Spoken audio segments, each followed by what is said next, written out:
Shri Sachidananda Sadguru Sai Maharaj Ki Jai. Chapter 40. Stories of Baba.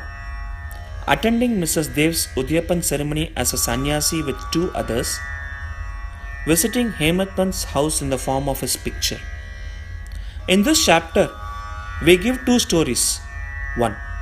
How Baba attended the Udyapan ceremony organized by Mr. B.V. Dev's mother at his house at Dahanu. And 2. How Baba attended the Shimka dinner party in Hematpant's house at Bandra. Preliminary.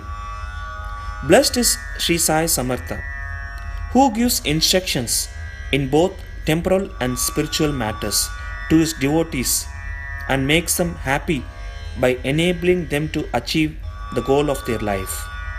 Sai, when places his hand on their heads, transfers his powers to them and thus destroying the sense of differentiation, makes them attain the unattainable thing.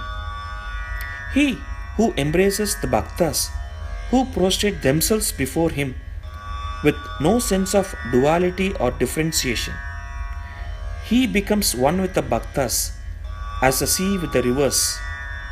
Now to revert to the stories of this chapter. Mrs. Dev's Udyapan ceremony. Mr. B.V. Dev was Mamaldar at Dahanu, Thana district. His mother had observed 25 or 30 religious vows and a Udyapan concluding ceremony in connection therewith was to be performed. This ceremony included the feeding of 100 or 200 Brahmins. Mr. Dev fixed a date for the ceremony and wrote a letter to Babu Saheb Jog asking him to request Sai Baba on his behalf to attend the dinner of the ceremony, as without his presence the ceremony would not be duly completed. Babu Saheb Jog read out the letter to Baba. Baba noted carefully the pure-hearted invitation and said, "I always think of him who remembers me. I require no conveyance, carriage, tonga, train or aeroplane. I manifest myself to him who lovingly calls me. Write to him a reply that three of us, myself, yourself and a third person, will go unattended." Mr. Jog informed Mr. Dev of what Baba said.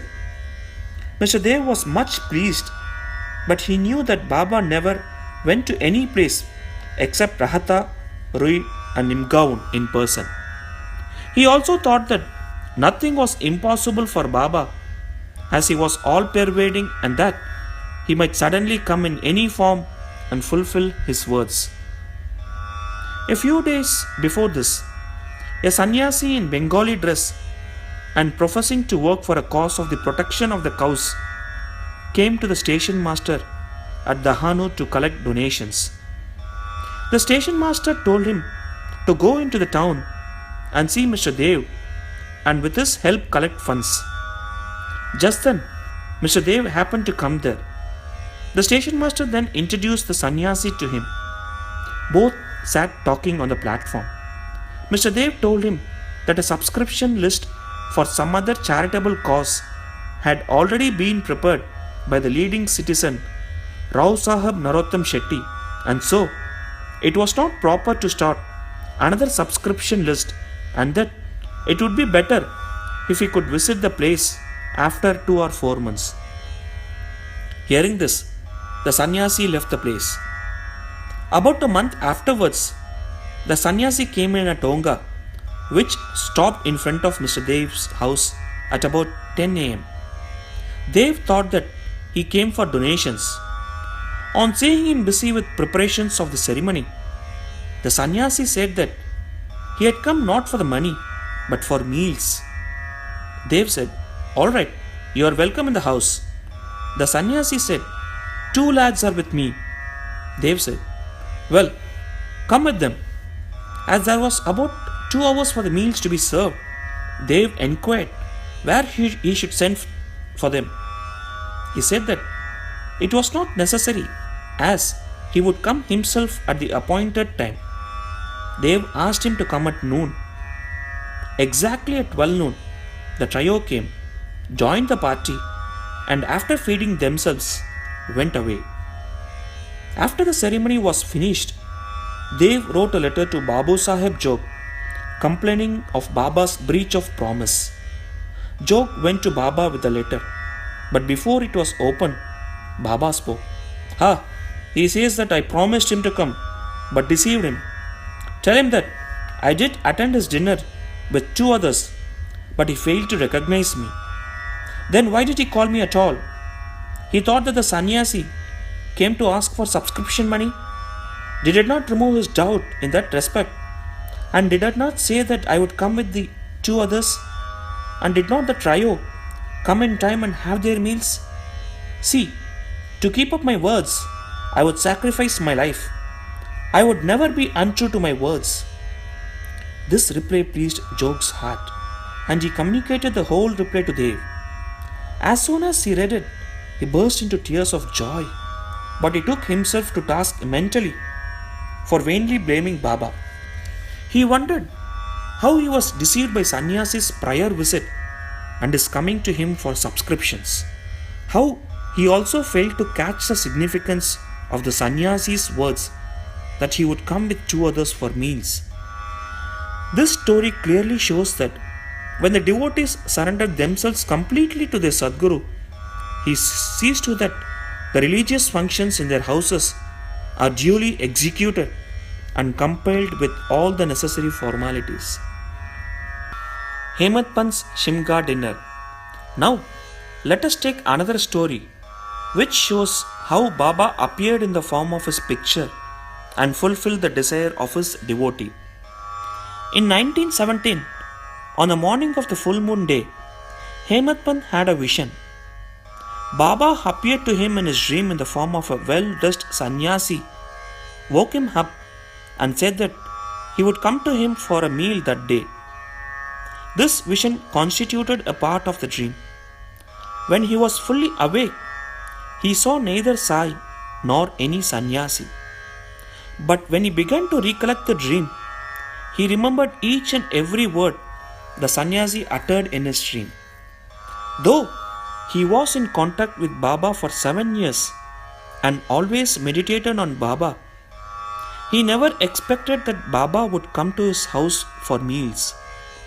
However, being much pleased with Baba's words, he went to his wife and informed her that being the holy day, a sannyasi was coming for meals and that some more rice should be prepared. She inquired about the guest, who he was and where he was coming from. Then, not to cause any misunderstanding, he gave her the truth and told her about the dream. She doubtingly asked whether it was possible that Baba should come there from Shirdi, leaving the dainty dishes there to accept their course food.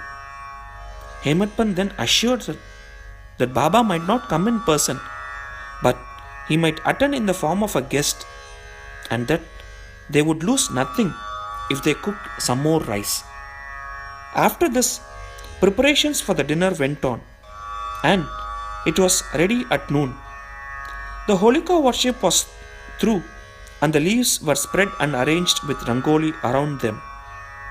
2 rows were arranged with a central seat between them for the honorable guest. All members of the family, sons, grandsons, daughters, and sons-in-law, came and occupied their seats, and the serving of the various items commenced. While this was being done, everybody was watching for the guest, but none turned up, though it was past noon. Then the entrance was closed. The Annashuddhi was served. This was a signal to start eating. Formal offering to the Vaishwadeva and Naivedya to Sri Krishna were also over, and the members were about to begin when footsteps in the staircase were heard distinctly. Hemant Pant went immediately and opened the door and saw 2 men there, Ali Muhammad and Maulana Ismu Mujawar. These 2 persons, seeing that meals were laid out, and all the members were about to begin eating, apologized to Hematpan and requested him to excuse their interference. They said that you left your seat and came running to us. Others are waiting for you. So, please take this thing and I shall relate all about it later at your convenience. Saying so, he took out from under his arm a packet wrapped in an old newspaper and placed it on the table. Hematpan uncovered the packet and saw to his great wonder and pleasant surprise a big and nice picture of Sai Baba. On seeing it, he was much moved. Tears ran down from his eyes and hair stood on end all over his body, and he bent and placed his head on feet of Baba in the picture. He thought that Baba had blessed him by this miracle or Leela. Out of curiosity, he asked Ali Muhammad how he got this picture. He said that he bought it from a shop and that he would give all the details about it afterwards and wished that all the members were waiting for him. He should go and join them. Hematman thanked him, bade them goodbye, and returned to the dining hall. The picture was placed on the central seat reserved for the guest, and after making the due offerings of the Naivedya, the whole party commenced eating and finished it in proper time. On seeing the beautiful form of Sai in the picture, everybody was extremely pleased and wondered how all this happened. This is how Sai Baba fulfilled his words uttered by him in the dream of Hematpan. The story of the picture with all its details, that is, how Ali Muhammad got it, why he bought it and gave it to Hematpan, is reserved for the next chapter. Bow to Sri Sai, peace be to all.